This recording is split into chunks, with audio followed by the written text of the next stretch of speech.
আপনি দেখেন 2024 সালের যে নির্বাচনটা হলো, এখানে কিন্তু বিরোধী পক্ষ মানে আমাদেরই ছিল যে নির্বাচন প্রথম থেকেই ছিল যে একটা আমরা এটা প্রতিহত করব, কিন্তু পরবর্তী সময়ে জনাব তারেক রহমান সাহেব যখন দেখলেন এটা যদি হয় তাহলে তো দেশে গৃহযুদ্ধ লেগে যাবে, তখন ভোট বর্জনের ডাক দিলেন। এবং দেখেন মাত্র 4-5% বা 6% ভোটের উপস্থিতি ছিল। তার মানে বাকি মানে কি বলে যে 95% বা 94% ভোটাররা তারেক রহমান সাহেবের বর্জনের আহ্বানে সেখানে যায় নাই। সে আমাদের বর্জনের সাথে জামাত ইসলামও ছিল, সে বর্জনে যায় নাই। কারণ বিএনপি বা আমাদের নেতা জনাব তারেক রহমান চায় না এই দেশে দাঙ্গা হাঙ্গামা কিংবা গৃহযুদ্ধে শুরু হয়ে যায়।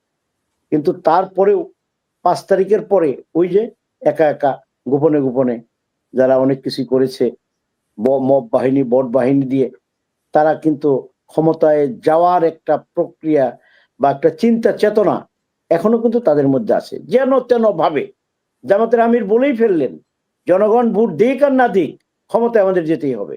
যেমনটা বলেছিলেন শেখ হাসিনা যে আমি পাওয়ার চাই, অ্যাবসলিউট পাওয়ার। আমরা যারা এই দেশের নাগরিক, আমাদের এই বিষয়গুলো চিন্তা করতে হয়, চিন্তা করা উচিত। জামাত ইসলাম তারা ইসলামকে যেইভাবে অপব্যবহার করছে, যেইভাবে আজকে এই ইসলামকে বিতর্কিত করছে, এই অধিকার তাদেরকে কেউ দেয় নাই। মুসলিম জাতি, মুসলমান জাতি। গুপ্ত বলতেছেন, মানে তারেক রহমানই ইদানিং গুপ্ত শব্দটাকে বেশি ব্যবহার করতেছেন। আচ্ছা সিম্বলিক নাম হিসেবে আপা, গুপ্ত বলবো না কেন? আপনি দেখেন সার্জিস আলমরা, তারা যে এই যে ইয়ের নায়ক কি আন্দোলনের, তাদের পরিস্থিতিটা কি? তার জুলাই আন্দোলন, তাদের পরিস্থিতিটা কি?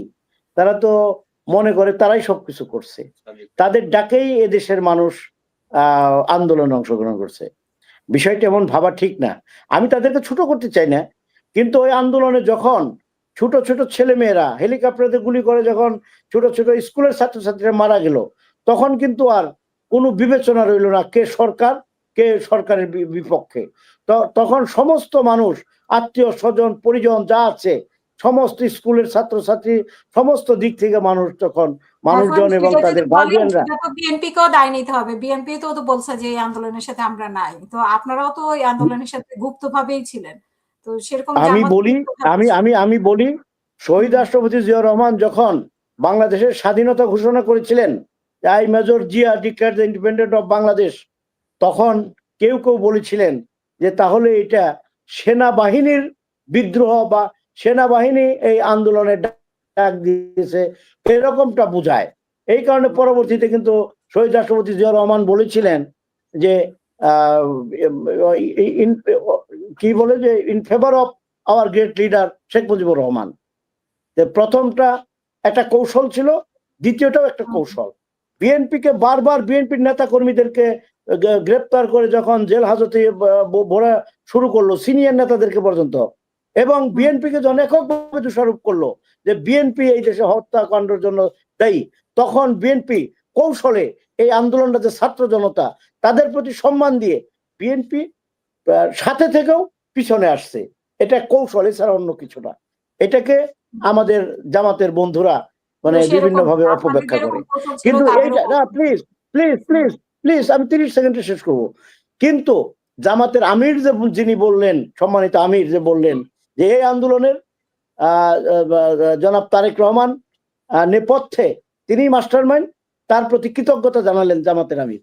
এখন হঠাৎ করে আমরা মানে হয়ে গেলাম বিপক্ষের লোক, আর তারা হয়ে গেল জাতির শ্রেষ্ঠ সন্তান। এটা একটা অদ্ভুত অবস্থা। এই অদ্ভুত অবস্থাটা তারা এমন সুন্দর করে বানাইতে পারে, দেখেন আমরা খুব দুঃখজনক, লজ্জাজনক অবস্থা।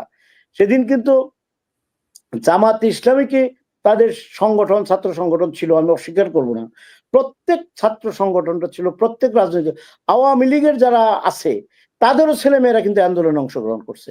সেটা বলবেন কেন? সেটা করেছে হলো যখন দেখছে যে দেশ মানে দেশের মানুষ, আমরা শেষের পর্যায়ে একেবারে শেষ করবেন না দেশের মানুষ না, কিন্তু এটাকে অন্যভাবে না, এটাকে কেন অন্যভাবে প্রবাহিত করা হয়? এই যে আমি যেটা বললাম, এই কথাকে যদি আমি ক্লারিফিকেশন না করি, তাহলে কিন্তু দেখা যাবে যে এইটাকে আবার বলবে যে তাহলে তো আওয়ামী লীগও করছে। নো, আমি সেটা বোঝাতে চাই নাই। আমি বোঝাতে চাইছি যে কিছু নিরপেক্ষ লোক, সমর্থক, হুম, আমি নিরপেক্ষ কিন্তু আমি কোন একটা ইয়ের সমর্থক। দেখা গেছে আমি ওই কাফেলায় হাজির হয়েছি। কারণ আমার সন্তানরা চলে গেছে আগে। সন্তানদের কথা চিন্তা করে আমি ওখানে চলে গেছি। তখন আমার ৩ মেয়ে, তারা ভিকারুননিসার ছাত্রী। তাদেরকে কিন্তু আমি আটকিয়ে রাখতে পারি নাই। তখন তার মা এবং তার খালা সহ, তারপরে এবং তার খালাতো বোনরা সহ এই আন্দোলনে তাদের সাথে অংশগ্রহণ করছে। আমার মেয়েরা যদি এখানে না থাকতো, তাহলে কিন্তু আমার সহধর্মিণী, আমার জেঠাই বা আমার ভাগ্নিরা কিন্তু এইখানে যেত না। কারণ তাদেরকে আটকে রাখা যায় না। তারা ছাত্রছাত্রীরা তখন যে উত্তাল অবস্থা, শেষ কিন্তু করবো, এইটাকে ভাই শেষ করবো। এইটাকে এটাকে নানাভাবে বিতর্কিত করে তারাই রাজা মহারাজা, তারাই সবকিছু করেছেন, এই অবস্থাটা তারা বোঝাতে চান, যেটা মোটেই সমীচীন নয়। তো ধন্যবাদ। আমি বোধহয়